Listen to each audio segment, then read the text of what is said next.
Anem a veure com podem signar nosaltres mateixos un document en l'opció d'autofirma. Per fer-ho, anirem a la barra superior i pitjarem el botó Enviar document a signar i a continuació l'opció d'autofirma. Ens apareix a la pantalla el formulari des d'on seleccionarem el document a firmar, però abans s'han d'emplenar una sèrie de camps.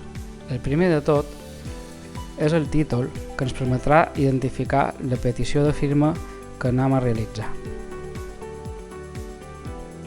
A continuació, podem seleccionar el tipus de document que enviem a signar.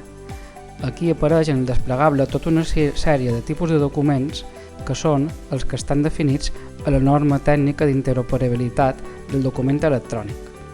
Això ens permet classificar aquest document que enviarem a firmar dins l'arxiu electrònic. A continuació, seleccionam el motiu de firma.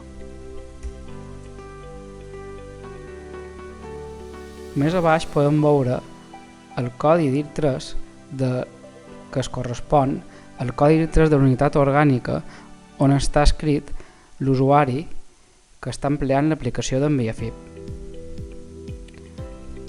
I a continuació podem definir l'idioma del document que enviarem a signar.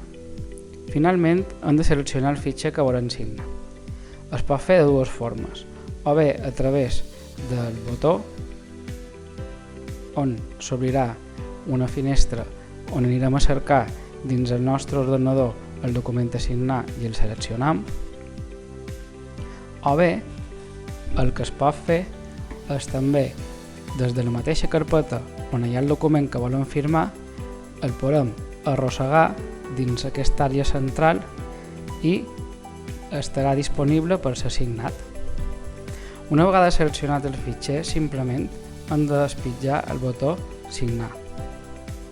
A continuació, s'iniciarà la petició de firma.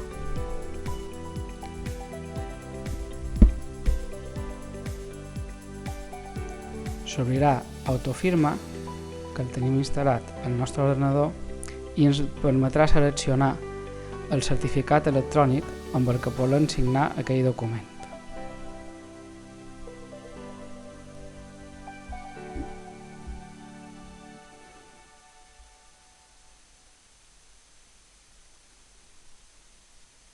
Una vegada signat el document, s'arxiva aquell document a l'arxiu electrònic.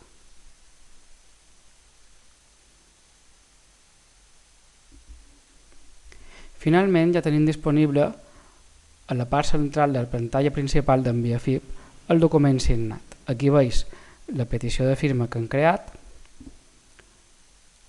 que mostra que el document està signat, i des del botó d'accions podem o bé descarregar-nos el document o bé enviar-lo per mail a una altra persona.